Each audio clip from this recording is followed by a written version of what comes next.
Welcome to another episode of The Brand Called You, a podcast and podcast show that brings you leadership lessons, knowledge, experience, and wisdom from thousands of successful individuals from around the world. I'm your host, Ashutosh Garg, and today I'm privileged to welcome for a second time a very senior and respected corporate leader, a prolific author from Mumbai, India, Mr. R. Gopalakrishnan. Gopal, welcome to the show. Thank you very much. Ashutosh, pleasure to be on your show again. Thank you.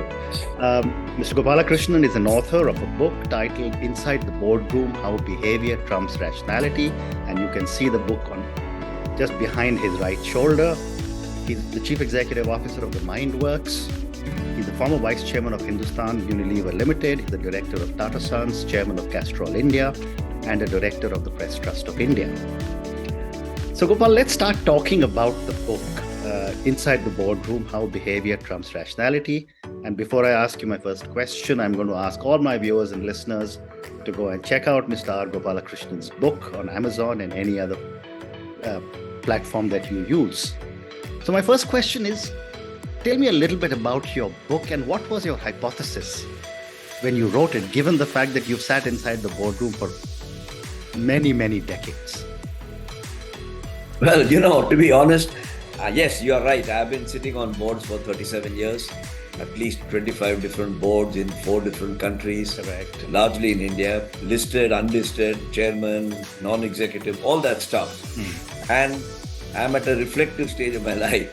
And when you're reflecting, you can see your flaws and your strengths as well. And it struck me that in spite of corporate governance having made very rapid progress globally, and certainly in India, over the last 30 years, these scams keep coming out. And there's a common characteristic of all these scams, that in hindsight, people know that some warning signals were coming, but people ignored it. I mean, even in a non-corporate situation like the Hamas in Israel now, data is coming that Israel had advanced information. Correct. So the problem of the human dilemma, what to do with advanced signals, caught my eye. But in the context, in the platform of the boardroom, because that's my calling. And that's what prompted me to gather my thoughts together.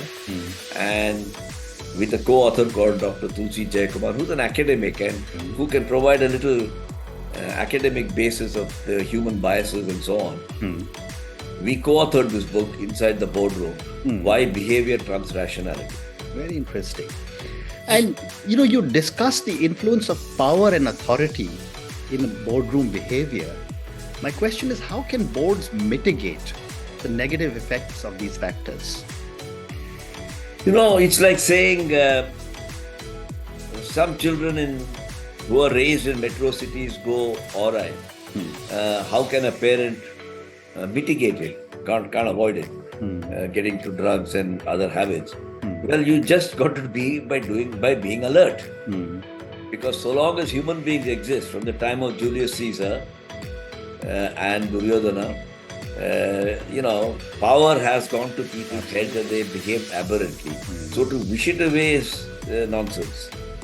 But to understand the early warning signals, I've called them in the book prodromal signals. Prodromal means before the event. Okay. And how do you interpret those signals? Because merely because you read a signal, you can't jump off and go to the Supreme Court. How do you interpret those signals and deal with it? And that's how you can mitigate the symptoms of power. Very interesting. Very interesting. And I've served on many, many boards, not as much as you have, but I'd love to get your perspective on what are some common biases that directors tend to exhibit in the boardroom, and how can some of these biases be addressed? That's a very good question. In fact, my co-author, Dr. Tulsi Jayakumar, is a bit of an expert on this subject because she's a student of behavioral economics. But she has pointed out in the book, and she says it with a great deal of flourish, that there are several biases, but the definition of a bias is you have the bias but you don't know you have it. Well said. In fact, I've read a paper recently which says that 95% plus of our decisions are taken with biases. but unconscious biases. I mean, something that's conscious is no more a bias, it's rationality, or so we pretend. For example, deference to age. Right. For example, deference to power, seniority. For example, deference to groupthink. I'm the last person when the views going around the table. 8 guys before me have said this is a fantastic proposal. I get automatically biased to saying the same thing. Right. Maybe I would add a little twist to it. So there is authority bias, there is seniority bias, there is age group bias. There are probably the number of biases are very many. Our book covers about half a dozen of them. And would you add a gender bias to that as well? Oh yes, certainly. You can add gender bias, you can add caste bias. As I said, there's probably 100 biases. Okay. And it works on us insidiously and invidiously. And by definition, we are not even aware of it. But when it's pointed out, we will dispute it hotly. Very interesting. And how can you talk a little bit about the importance of ethics in corporate governance, as you speak about in your book? The subject of ethics is a fascinating subject. Yeah. Insofar as the Western view of ethics and the Asian view, but I would certainly say Indian view of ethics, are quite different. The Western view of ethics probably arises out of Greek philosophy and theology. Yeah. Where there is good and there's bad, right and there's wrong, and there's a very thin line dividing it. That's the way which has fashioned their thinking. Indian philosophy, as you know perfectly well, says everything is ambiguous. There's a thin sliver at the two ends of the circle. Right. It is clearly right and clearly wrong. Right. And everything else in between is a miasma, depends on situation. And that is guiding our research approach to ethics, Indian. And therefore, it is not uncommon for somebody in the West to think that Indians are dodgy, they don't sort of make up their mind, and they are birds of passage. And conversely, for Indian managers to think of their Western counterparts as the inability to deal with ambiguity. And ethics is in the field of ambiguity, just like an investment decision, a forecast of the future are all in the realm of ambiguity. So my view of ethics is it has a very strong cultural bias or cultural rooting, and you can't run away from it. Great response. Thank you. My next question is that do you see any relationship between corporate governance and corporate performance? It's only an anecdotal connection I can make. Absolutely. Okay. Corporate governance is like the steering wheel of a Ferrari car. Without it, the Ferrari car can go off in a rogue way. Absolutely. But with it, it doesn't assure that you'll win the race. Well said. If the definition of winning the race is being first. But with it, it will ensure that you do complete a decent race. So, applying this to a company, I think good corporate governance doesn't assure you'll be number one in your industry, the most profitable, etc. But good corporate governance will ensure you don't fly off the handle. To that extent, I do see a correlation. I am obviously carrying a bias of having worked in a Lever and a Tata. And the image of Levers and Tata is probably outside world. Large, careful, bureaucratic organizations. But my internal image is that there are Ferrari engines with a very good steering wheel and gearbox. So that's my connection is very strong. Well said. In fact, one of the problems I think of our startup world, certainly in India and perhaps in America also, as ChatGPT is now showing, is that you think Ferrari engines get you to the end of the race without a steering wheel or a gearbox. That's not true. In fact, you've almost taken my next question, when you spoke of startups. Because I was going to ask you, I'm sure you've invested in startups. I'm sure you advise startups. What are some of the governance challenges a lot of startup entrepreneurs face? I really think I wrote 2 or 3 books with startups in my mind. One is a book called The Biology of Innovations. Another one I think is called Wisdom for Startups from Grown-ups. And my view is that startups, I'm making a general statement, there are exceptions always, work on a few sort of popular hypotheses. That is the idea that matters, and the execution will follow. Right. The truth is that in my biology of innovation, an idea is like a fetus in the womb. And to declare that fetus will get the Nobel Prize after 50 years is a bit dumb. Absolutely. Right? There's a hell of a lot of things to happen before that fetus becomes an infant becomes a child, the child becomes an adolescent, and so on and so forth. Yeah.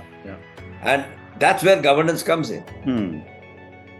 Creativity without discipline is hopeless. Discipline without creativity is equally hopeless. You must have creativity and discipline. Well said. All that you can do is to say, does the creativity form the outer layer of the emulsion? You're also an engineer, isn't it, of yesteryear? No, I'm not an engineer. But, if you look at butter and mayonnaise, they're 2 different products. Butter is an emulsion of water which is inside and fat which is outside. Correct. Or oil. Mayonnaise is an emulsion where the water is outside and the butter is inside, the oil is inside. So they're both emulsions structurally. But you would not use butter in the place of mayonnaise or the other way around, because they work differently. So I always say Western music, when you go to an opera or orchestra, outer layer is discipline. Inner layer is creativity. Correct.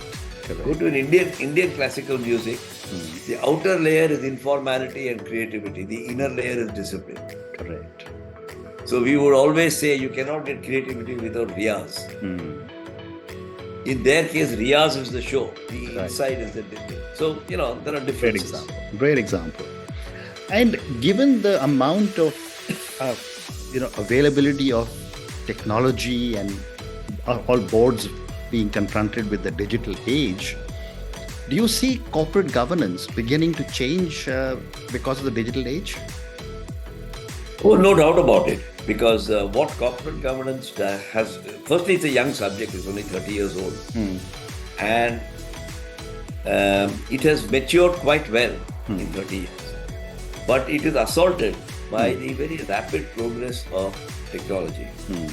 Now, what happens to us is we all get into a mental rah-rah-rah about the pace of technological change.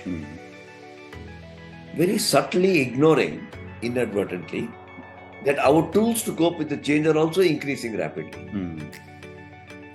It is the gap that matters. So if you can think of technology exponentially increasing, our tools to cope with it are also increasing. The tools that I have, my grandfather didn't have. Correct. It's the gap that matters. And I think the gap is constant. My grandfather and my father, I'm convinced, found life as unpredictable and uncertain as I am finding it, or my son or grandson will see in their time. Absolutely. So, technology is impacting artificial intelligence, but the key value that a director adds on a board is not a background, a functional background like being a top-class accountant or lawyer. If he is, that's fine. That's not a disqualification. Yeah. But according to me, it's not a qualification. The true qualification of being appointed as a director, it's not a sinecure job for retired executives and bureaucrats, which unfortunately is the way it sometimes comes in, is have they shown demonstrated ability to apply their judgment. Judgment by definition is the capacity to think through in ambiguity with a certain amount of certitude. That is judgment. Well said. And your response gives me an interesting segue to my next question, which is how can directors remain accountable to shareholders while making critical decisions? Well, first of all, directors have to, one of the thrusts of our book is that the directors are hired for judgment, not for sinecure jobs. Absolutely. The second thing that we have said in our book is that you are accountable to a number of people of whom the shareholder is only one. In fact, I would go one step further and say shareholder comes third or fourth. In our community and so on comes before that. But we won't get into that. That's a sidetrack. And Darbari Seth, who used to be the chairman of Tata Chemicals, used to tell me, he said, we ask only 3 questions. Is it good for India? Is it good for Tata Group? Is this decision good for Tata Chemicals? If you get a tick in all, and in that sequence, and if you get a tick on all the 3, then we explore the project with more aggression. And in fact, he had this put up in Mithapur in Tata Chemicals. There is something called a dream room, where it's like an archival place. Darbari says this statement has been put up. And that's how directors And the follow-up question for you on that is that how can directors strike a balance between strategic decision-making and compliance and regulations? I think directors should not balance. Balance is the wrong word. It almost gives the impression you can go either way like a seesaw. I prefer the word. Directors must be clear in their mind that they are hired into that job not for efficiency but for effectiveness. And they must think about what is the difference between efficiency and effectiveness. You see, managements, you've been a manager, I've been a manager. We are paid our salary to be efficient. You are paid your salary and appreciated and applauded for exacting the maximum amount of output from a limited amount of resource. That's efficiency. Effectiveness can be inefficient. Effectiveness and efficiency are not directly correlated. For example, if you're skiing down a mountain, you don't go in a straight line. That's efficient. But you'll go around like this. You see how the blood is flowing in your veins. It is not flowing in a straight line, it is going in waves. So nature illustrates to you that to be effective is different from being efficient. And whereas managements are striving to be efficient, boards are striving to be effective.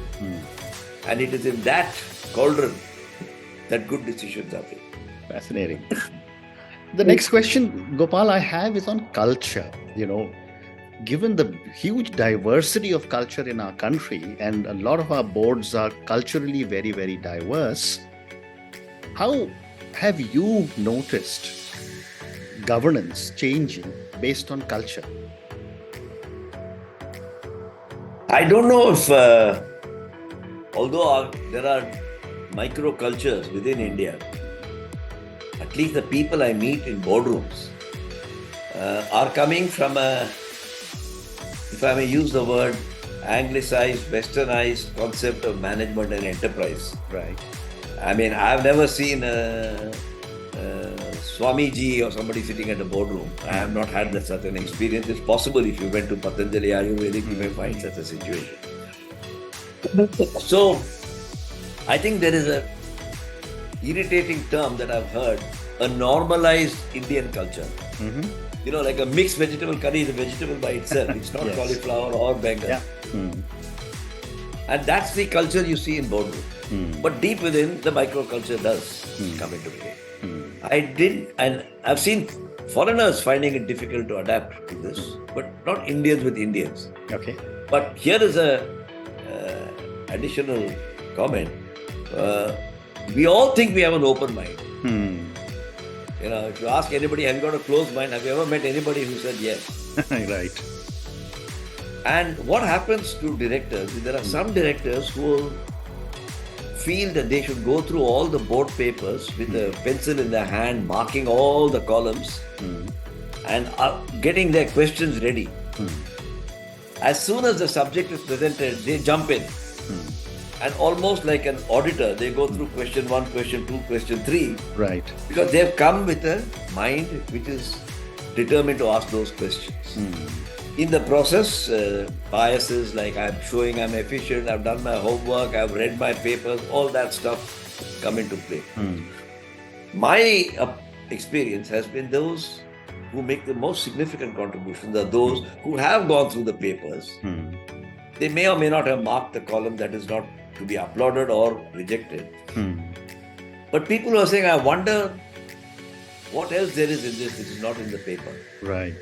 And who come in with an open mind rather than somebody who's come in with, if my 5 questions are answered, this is a fantastic proposal, or if these 5 are not answered, it's a terrible proposal.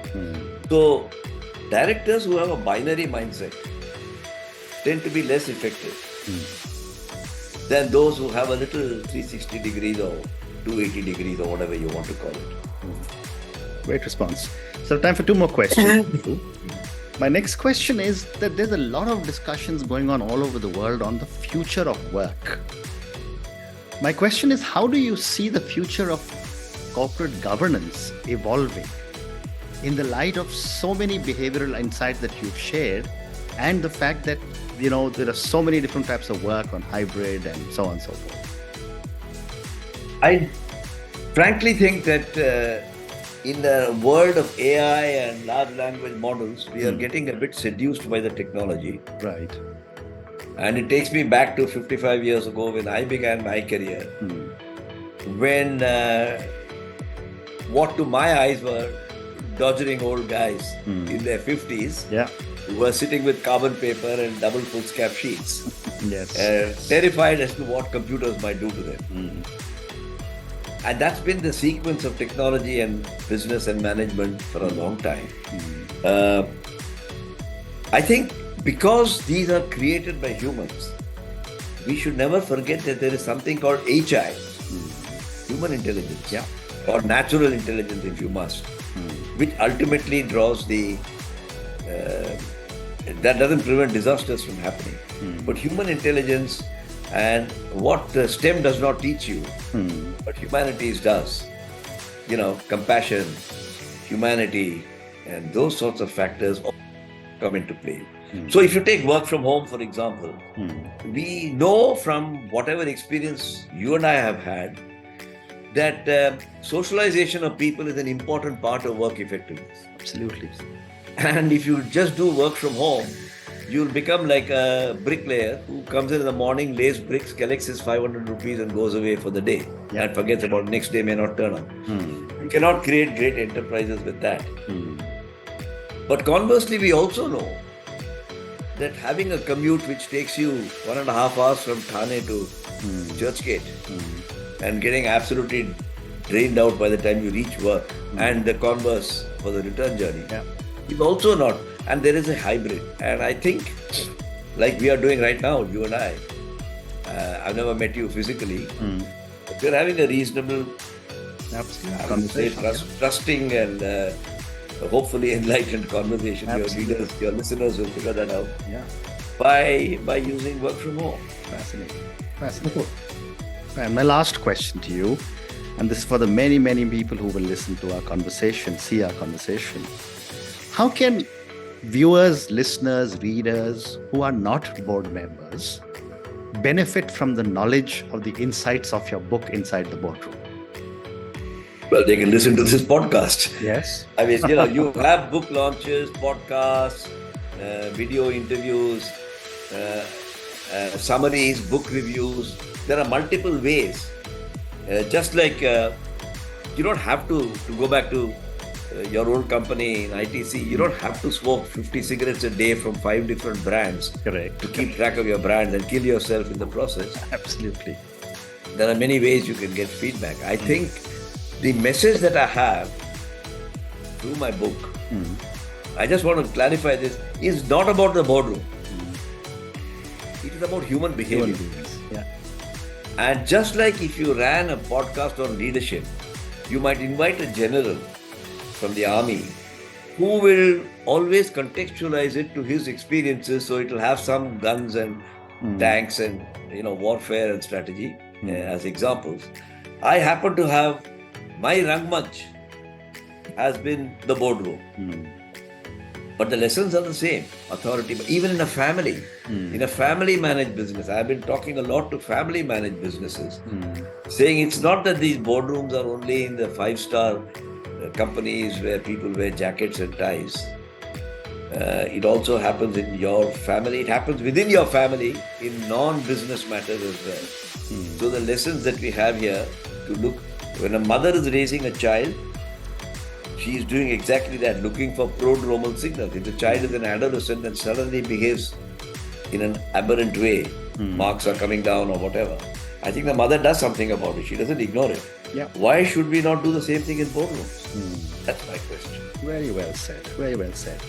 And on that note, Gopal, and your incredible insights from your book on boardrooms, on governance, and about human beings, as you said very correctly. Thank you so much for speaking to me and sharing all these insights with me, for my viewers and listeners.